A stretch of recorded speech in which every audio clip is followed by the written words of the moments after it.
아마 그것도 슬라이드에 포함이 되지 않았을 것 같네요. 제가 지난달에 한번 소개했던 책이긴 해요. 한국의 고신대 신학대학원에 신원아 교수님이 쓰신 죽음에 이르는 7가지라고 하는 책입니다. 개인과 공동체를 파괴하는 7가지 죄에 대해서 기록하고 있는 책인데요. 오늘 여러분과 함께 살펴볼 분노도 그 7가지 죄 중에 하나입니다. 말씀을 준비하면서 저도 그 책의 많은 부분을 참고했고 도움을 받았습니다. 며칠 전 승용차를 몰고 편의점으로 돌진한 사건이 뉴스에 보도되었습니다. 보신 분 계실까요? 어떤 분이 승용차를 몰고 편의점으로 그냥 돌진한 거였어요. 그 일은 실수로 일어난 사고가 아니라 고의로 일어난 사고였습니다. 운전자는 편의점 주인이 비닐봉투를 주지 않은데 앙심을 품고 그 일을 저질렀다고 했습니다. 한국은 작년 12월부터 편의점에서 비닐봉투 주는 것을 금지하는 법이 시행이 되었습니다. 운전자는 편의점 주인이 비닐봉투를 주지 않자 거기에 대하여 시비를 걸고 침을 뱉으며 물건을 집어 던졌습니다. 그로 인해서 경찰에 고소가 되었고, 고소를 당한 상태에서 이제 고소가 계속 진행 중이었는데, 그 이후에 이 운전자는 편의점 주인과 합의를 시도했지만 주인이 거부하자 이 같은 어처구니 없는 일을 저지른 것입니다. 사건의 시작은 비닐봉투 한 장이었는데 분노를 다스리지 못함으로 인해 더 큰 문제를 만들고 말았습니다. 분노 때문에 어이없는 일을 저지른 경우는 이 사람만이 아닙니다. 준비된 영상을 하나 보신 후에 계속 말씀을 드리겠습니다.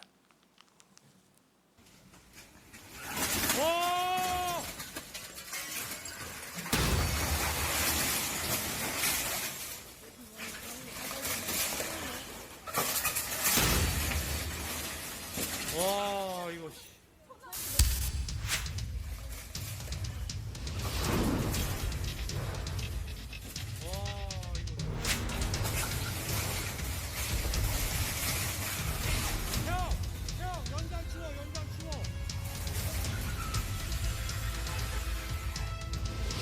연장 치워.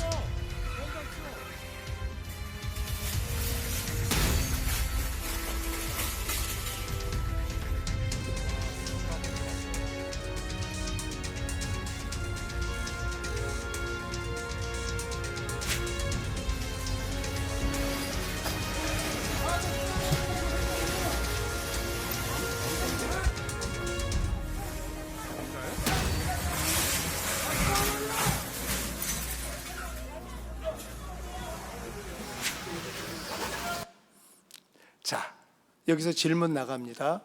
지금 이 일을 저지르고 있는 이 운전자는 남자였을까요? 여자였을까요? 여자분이었습니다. 자, 왜 이 일이 일어났냐면 이 사람이 이렇게 분노한 이유는 그림 한 장 때문이었습니다. 제가 서두에 말씀드린 분은 남자였는데 그분이 분노한 이유는 비닐봉투 한 장이었고요.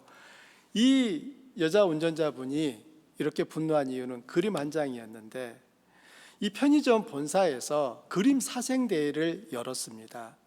이 운전자는 자기 딸이 그린 그림을 편의점을 통해서 제출하려고 했는데 그게 잘 이루어지지 않았습니다. 이에 분노한 이 운전자는 편의점으로 돌진을 했고, 계속해서 이 편의점이 완전 전쟁터처럼 초토화될 만큼 이런 일을 저질렀습니다. 경찰차가 이 더 큰 사고가 일어나지 않기 위해서 편의점을 막자 그 경찰차도 들이받고 결국은 이 여자 운전자분은 그 자리에서 체포돼서 경찰서로 가게 되었습니다. 여러분은 어떠세요? 여러분은 분노하신 적이 없으십니까? 아니면 분노가 뭐래요? 이렇게 사십니까?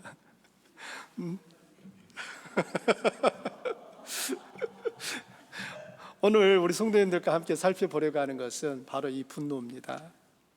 분노가 문제가 되는 이유가 무엇이라고 생각하십니까? 먼저는 분노는 하나님의 의를 이루지 못합니다. 3세기의 사막 수도사였던 아가토는 이런 말을 했어요. 분노하는 자는 비록 죽은 자를 살려낸다 할지라도 하나님이 받지 않으신다. 죽은 자를 다시 살려낸다면 얼마나 놀라운 일입니까? 그런데 분노는 이 놀라운 일을 물거품으로 만들어버린다는 것입니다. 분노로 인해 치명적인 실수를 저지른 사람이 모세입니다. 모세는 광야에서 반역을 일삼는 이스라엘 백성을 40년 동안이나 인내하며 이끈 온유한 지도자입니다. 가데스 바네아에 이르렀을 때 마실 물이 없자 백성들이 모세와 아론을 원망합니다. 그때 하나님은 모세와 아론에게 백성들이 보는 앞에서 반석에게 물을 내라고 명령하라고 말씀하셨습니다. 그런데 모세는 그동안 억눌렀던 분노를 백성들에게 폭발시키며 반석을 지팡이로 내리쳤습니다. 많은 물이 솟아나 백성들은 그 기갈은 해소되었습니다. 그런데 하나님은 그 일에 대한 모세의 행동에 대해 아주 준엄하게 책임을 물으셨습니다. 하나님이 어떻게 모세에게 말씀하셨는지 함께 읽어보실까요? 이스라엘 자손의 목전에서 내 거룩함을 나타내지 아니한 고로 너희는 가나안 땅에 들어가지 못하리라. 이스라엘 자손의 목전에서 내 거룩함을 나타내지 아니한 고로 너희는 가나안 땅에 들어가지 못하리라. 분노 때문에 모세는 하나님의 거룩한 명령에 순종해야 하는 지도자의 책임을 망각하고 순간의 감정을 표출해 버림으로써 하나님의 의를 훼손했습니다. 단 한 번이었지만 모세는 중요한 순간에 분노를 참지 못함으로 약속의 땅에 들어가는 영광을 놓치고 말았습니다. 모세의 경우에서 보듯이 우리 역시 분노하는 것은 하나님의 의를 가린다는 것을 기억하셔야 합니다. 잠언 12장은 미련한 자는 당장 분노를 나타내거니와 슬기로운 자는 수욕을 참느니라고 말합니다. 성경은 분노하지 말라고 말하지 않습니다. 대신에 분노를 다스리라고 말합니다. 분노는 다스리면 약이 되지만 다스리지 못하면 그 분노가 우리를 태워버립니다. 한국 중년 여성들의 상당수는 이 병을 가지고 있습니다. 어떤 병일까요? 두 번째 질문입니다. 장춘 집사님 어떻게 아셨어요? 화병입니다. 화병. 중년 여성의 상당수가 이 화병을 가지고 있는데요. 여러분 화병이 뭔지 아십니까? 시부모와 남편, 자식들에게서 받은 이 스트레스를 풀지 못해서 생긴 병입니다. 그런데 남성들은 이런 병이 없을까요? 남성도 크게 다르지 않다는 것입니다. 직장과 사회에서 받은 스트레스를 풀지 못해 인생을 망친 경우들이 많습니다. 이렇듯 분노는 어느 특정한 사람에게만, 어느 특정한 장소에서만 일어나는 일이 아니라 일상에서 누구에게나 일어나는 일입니다. 그런데 그 결과는 생각보다 훨씬 심각합니다. 개인과 집단 간의 분노는 증오를 낳고 결국 당사자 간의 원수를 만들어버립니다. 분노가 심각한 문제가 되는 것은 분노가 가진 파괴성 때문이죠. 내면에 쌓인 분노는 점점 자신을 죽이고 언젠가는 타인을 향해 폭발합니다. 이를 회복하는데 막대한 비용이 들고 시간이 오래 걸립니다. 그럼에도 불구하고 온전한 회복을 이루는 것은 어렵습니다. 그래서 성경은 분노를 터뜨리는 자는 어리석은 자이며 또 분을 품더라도 해가 질 때까지 품어서는 안 된다고 말하는 것입니다. 그렇다면 분노는 다 나쁘고 잘못된 것일까요? 결론부터 말씀드리면 그렇지 않아요. 분노도 기쁨이나 슬픔처럼 인간이 지닌 감정 중에 자연스러운 감정 중 하나입니다. 따라서 분노 자체는 악이 아니며 그것이 지나치거나 모자라지만 않는다면 오히려 미덕이 될 수 있습니다. 고대 그리스 철학자 아리스토텔레스는 화를 낼 만한 일이나 대상에 대해 적절한 때에 화를 내는 일은 칭찬받을 만하며 이것은 악이 아니라 도리어 미덕이라고 주장했습니다. 중세시대 유명한 신학자였던 아퀴나스는 분노는 자신이나 어떤 대상이 입은 부당한 피해를 주위 사람에게 인식시키고 부당한 것을 바로잡고자 하는 욕구 때문에 표출된다고 했습니다. 즉 분노는 어떤 면에서는 선과 정의를 구현하는 방편이 될 수 있다는 것입니다.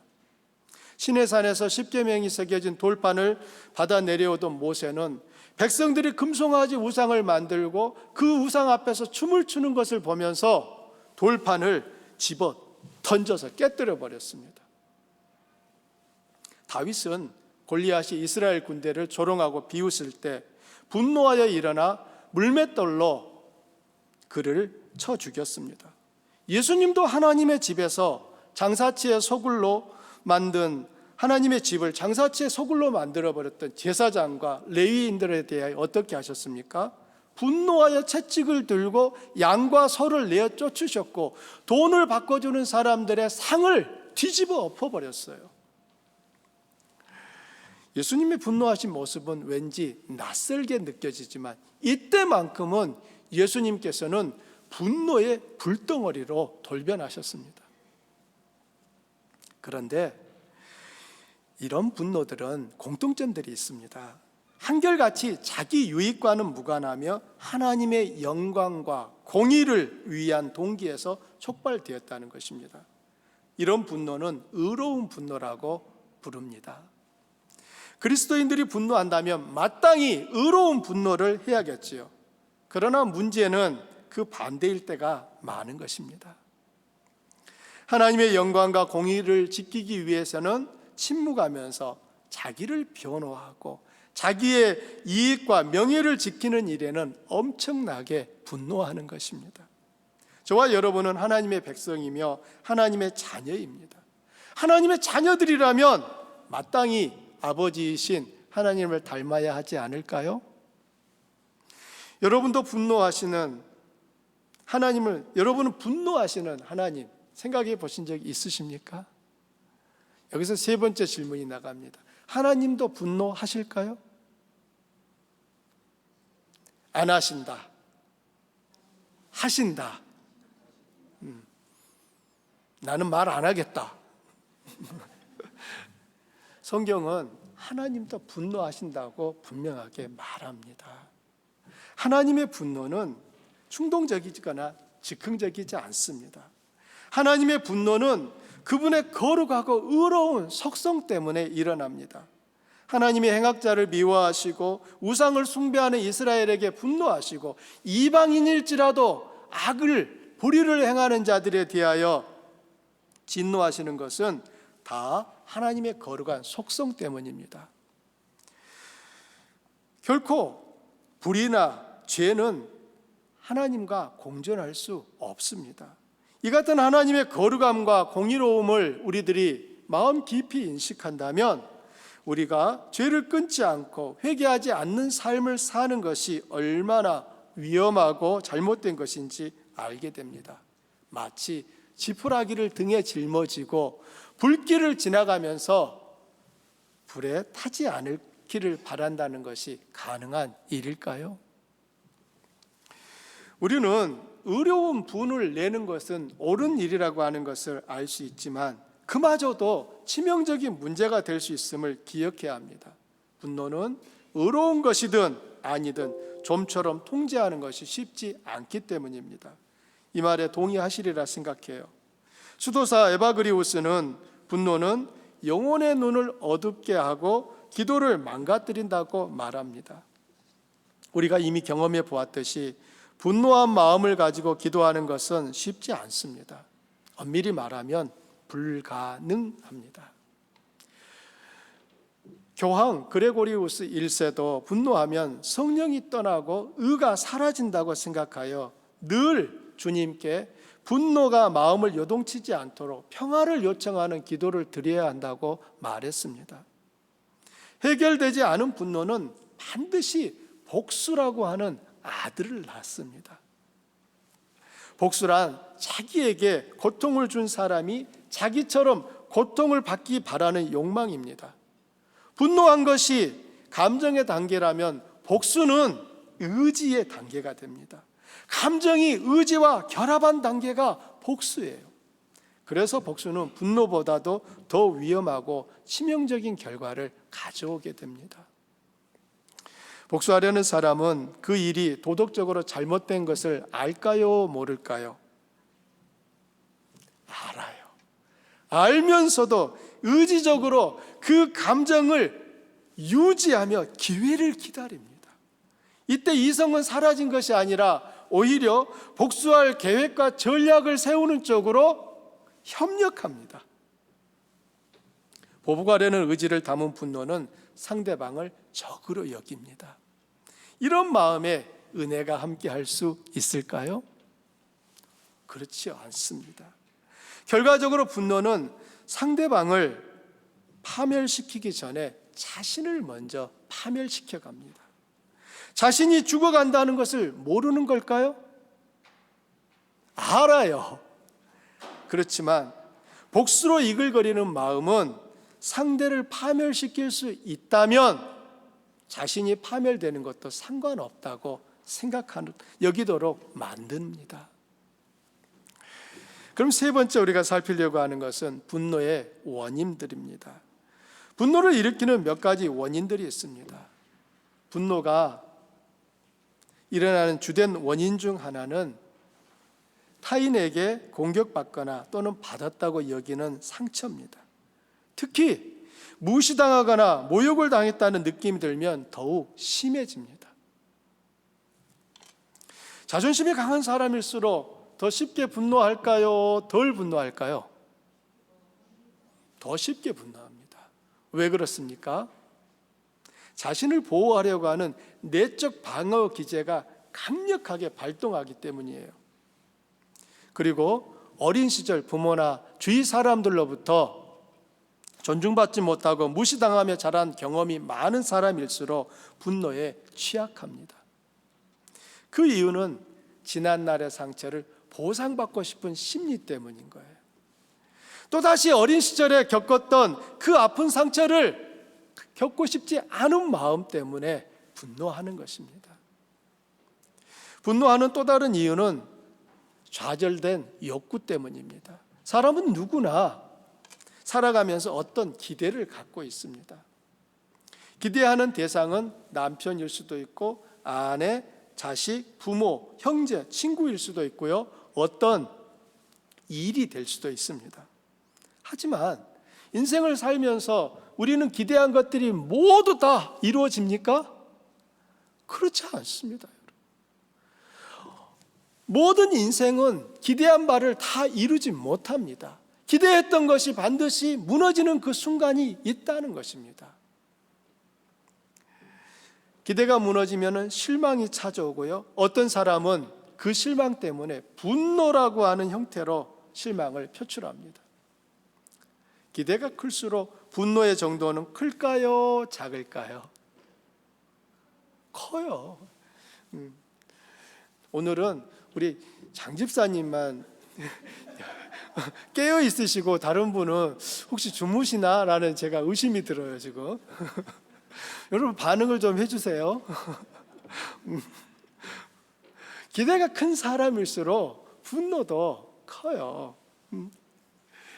그러므로 우리들 마음속에 분노가 일어나는 걸 때 잘 그 원인을 분석하는 게 필요하거든요.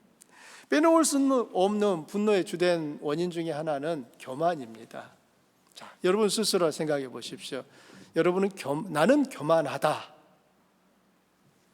생각하십니까? 예, 손 들지 마시고 마음으로 한번 마음속으로 손을 들어보세요. 나는 교만해. 자, 손 내리시고요. 나는 교만하지 않아. 예, 또 손 들어보십시오. 예, 지금 몇 분이 다 이렇게 손을 드셨는데요. 여러분, 이 두 분 중에서 누가 교만하고 누가 겸손할까요? 손 든 사람 다 교만한 사람이에요. 교만한 사람은 자기 생각과 말이 받아들여지지 않을 때 굉장히 자존심 상해합니다. 큰 모독감을 느끼는 거예요. 네가 감히, 이런 마음이 훅 치밀어 오르니까 견디지 못하는 것입니다. 자기 생각이 항상 최고라고 여기기 때문에 그렇지 않은 경우 상처받고 분노하는 것입니다. 반면에 겸손한 사람은 잘 분노할까요? 안 할까요? 잘 분노 안 합니다. 왜냐하면 겸손한 사람은 반드시 내 생각대로 대해야 된다고 생각하지 않아요. 더 나은 생각대로 하면 되지, 이게 겸손한 사람이 가지고 있는 마음의 자세이기 때문에 다른 사람의 의견에 대하여 따라가고 그것을 수용하는 것이 별 문제가 되지 않습니다. 그렇기 때문에 웬만한 일로는 상처받지 않습니다. 만일 여러분이 자주 분노하는 분이라면 그 원인이 무엇 때문인지 살펴보십시오. 상처 때문인지 아니면 좌절된 욕구 때문인지 아니면 교만해서인지 여러분 한번 살펴보셔야 돼요.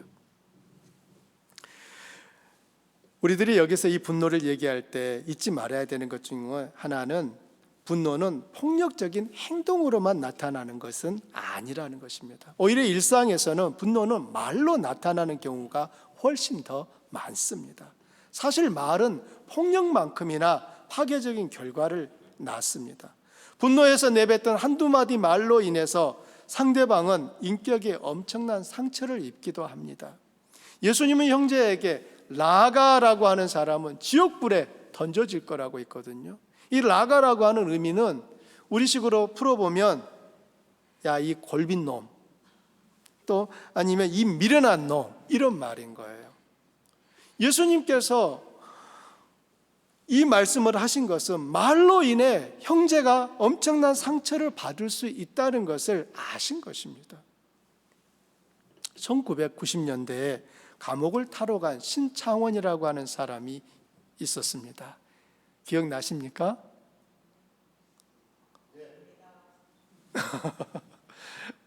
예, 탈옥수 신창원을 잡기 위해서 907일 동안 경찰과 군대를 포함하여 97만 명의 인력이 동원되었고요, 그 어마어마한 비용을 사용했습니다. 그리고 마침내 신창원을 잡아서 다시 감옥에 가두게 됐고, 감옥에 수감된 신창원은 907일간의 일기, 907일간의 고백이라고 하는 그 책을 썼습니다. 그 책에서 그는 이런 말을 해요. 어린 시절 그가 겪은 가슴 아픈 경험을 말하는데 선생님의 막말이 자신을 범죄자의 길로 이끌었다고 말합니다. 초등학교 5학년 때 너무 가난해서 육성예배를 제때 내지 못했습니다. 그런 그에게 어느 날 선생님이 야, 이 새끼야, 돈도 안 가져왔는데 왜 학교 와? 야, 꺼져! 이 한마디를 하신 거예요.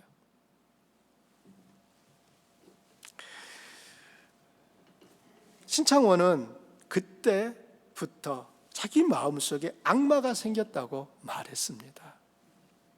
만일 초등학교 선생님이 너는 착한 놈이다, 가난해서 힘들지, 하지만 꿈을 가져라 라며 머리를 한 번만 쓰다듬어 주셨더라면 지금 자기 같은 사람은 나타나지 않았을 거라고 그는 말했습니다.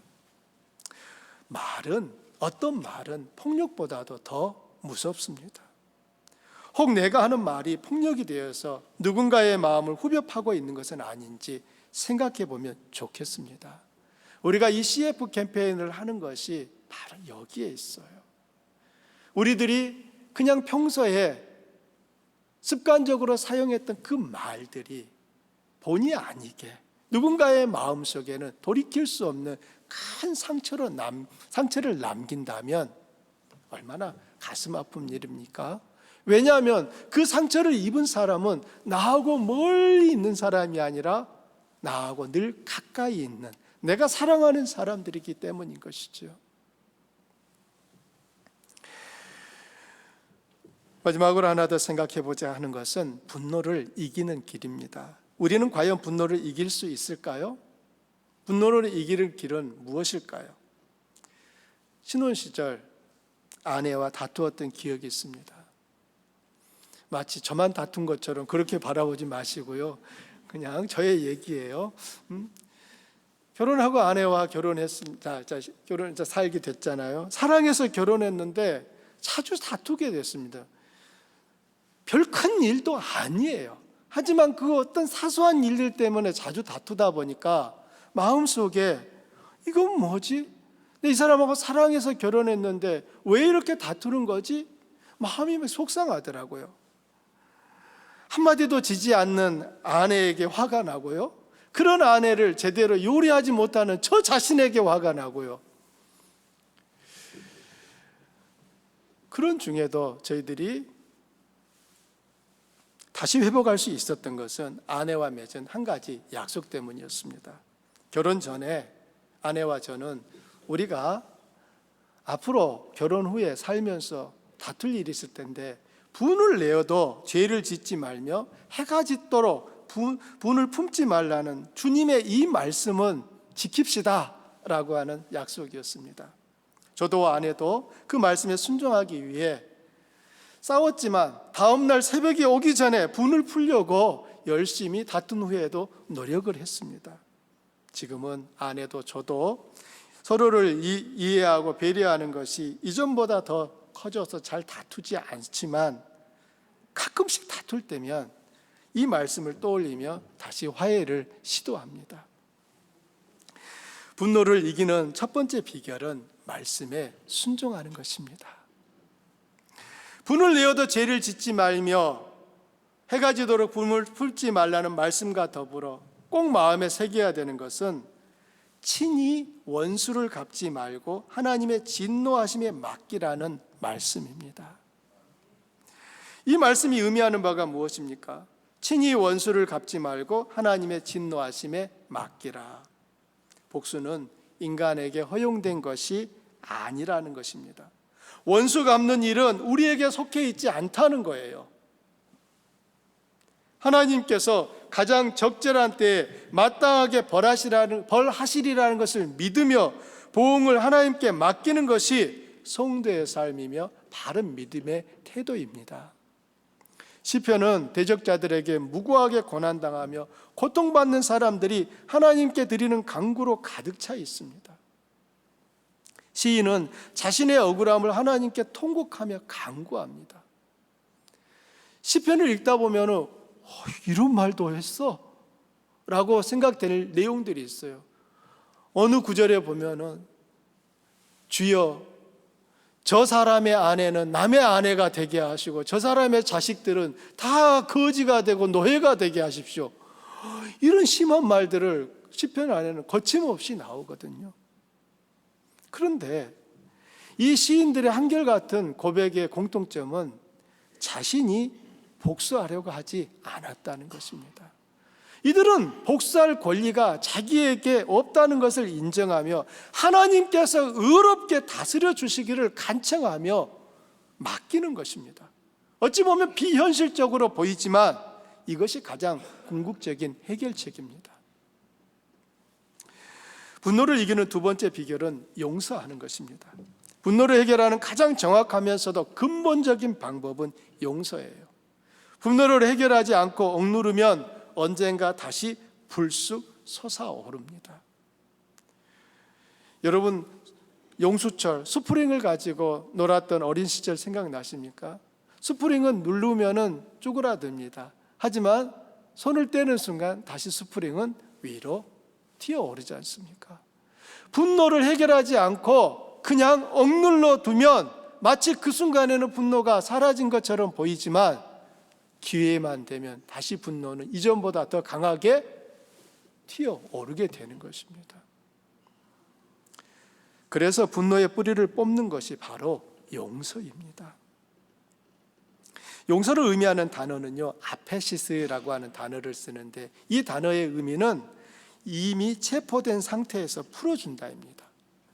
용서는 분노의 대상과 당사자 모두를 상처에서 풀어주고 미래로 나아가게 하는 놀라운 힘을 가지고 있습니다.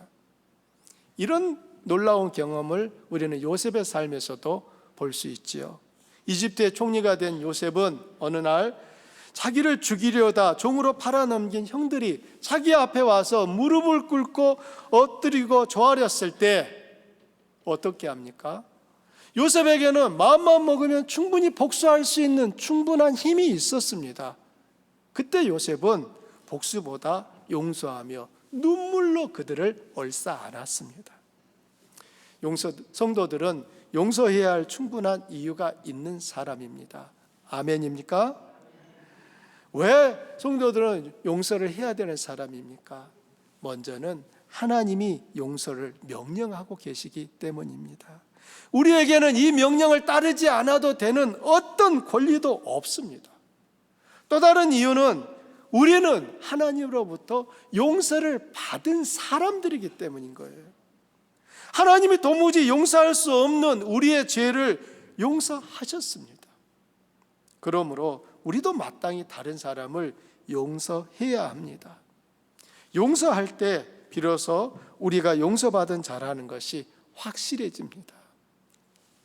여러분, 의인과 죄인을 가장 쉽게 구분하는 비결이 뭔지 아십니까?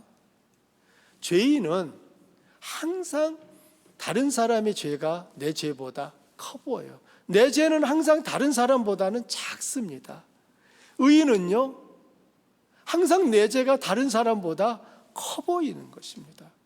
그렇기 때문에 늘 주님께서 나를 용서하셨다라고 하는 이 사실에 감격하며 용서할 수 없는 상황 속에서도 용서하려고, 그 말씀에 순종하려고 몸부림치는 것입니다. 용서했다고 해서 칭찬을 받지는 않아요.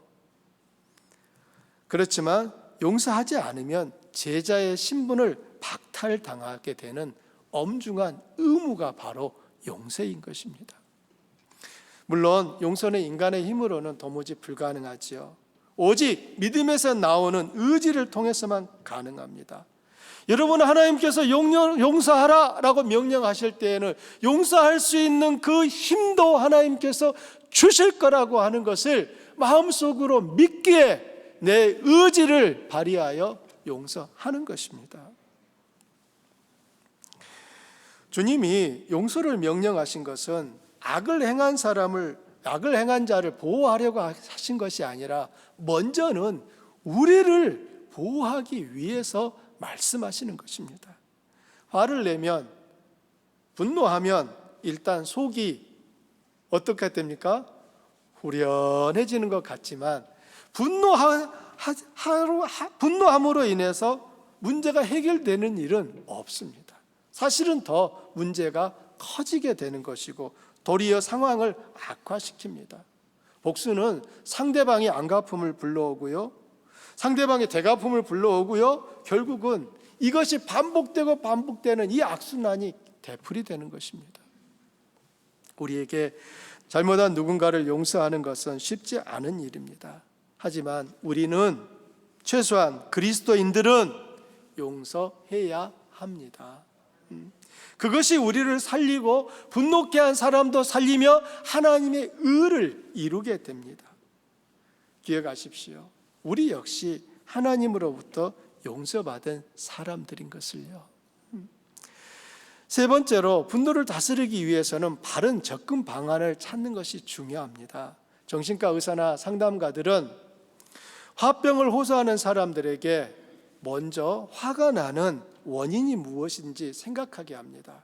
자신이 무엇 때문에 화가 났는지, 어떻게 그것을 표출했는지, 그리고 그 이후 자신과 상대방에게 일어난 변화가 무엇인지를 하나하나 따져보게 합니다. 이 과정을 몇 차례 되풀이하다 보면 화가 나는, 자신이 분노하는 이유를 명확하게 알게 됩니다. 자신의 분노 습관과 성향이 바르게 분석되면 그에 맞는 처방을 찾게 되는 것이고 분노를 효과적으로 다스릴 수 있게 된다고 합니다.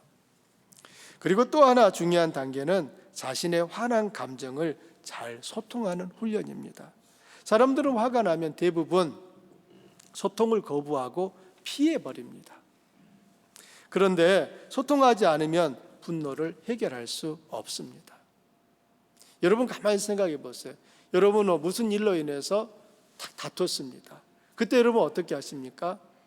왜 그 다툼이 일어났는지를, 여러분이 마음이 뭐 때문에 화가 났는지, 또 그 일로 인해서 여러분이 얼마나 지금 상처를 받았는지 설명을 하십니까? 아니면 뒤로 돌아서 각자의 방으로, 아니면 같이 쓰는 방이니까 다른 분은 아들 방으로, 딸 방으로 쑥 들어가시고 나오지 않습니까?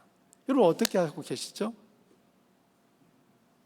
이럴 때는 방이 하나만 있는 게 제일 좋은 것 같아요. 방이 2개, 3개가 있어서 문제가 되는 것 같아요, 진짜. 대개 우리는 다투게 되면 그 자리를 피한다고요. 그렇지만 그것은 좋은 방법이 아니라는 것을 오늘부로 분명하게 여러분 마음속에 새기시면 좋겠습니다. 자꾸 사모님이 웃으셔서 제가 지금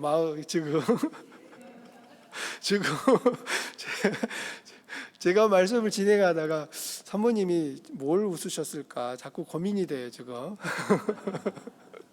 자, 화가 나면 피하지 마시고 그 자리를 지키셔야 된다는 거 기억하셔야 돼요. 우리가 화가 날 때는 그 감정을 숨기지 말고 솔직하게 상대방에게 표현하고 소통하는 기술을 훈련해야 합니다. 그럴 때에만 우리는 불필요한 오해가 드러나게 되는 거야. 아, 내가 분노했던 이것이 쓸데없는 오해 때문에 일어났던 거구나 확인이 되는 것이고요.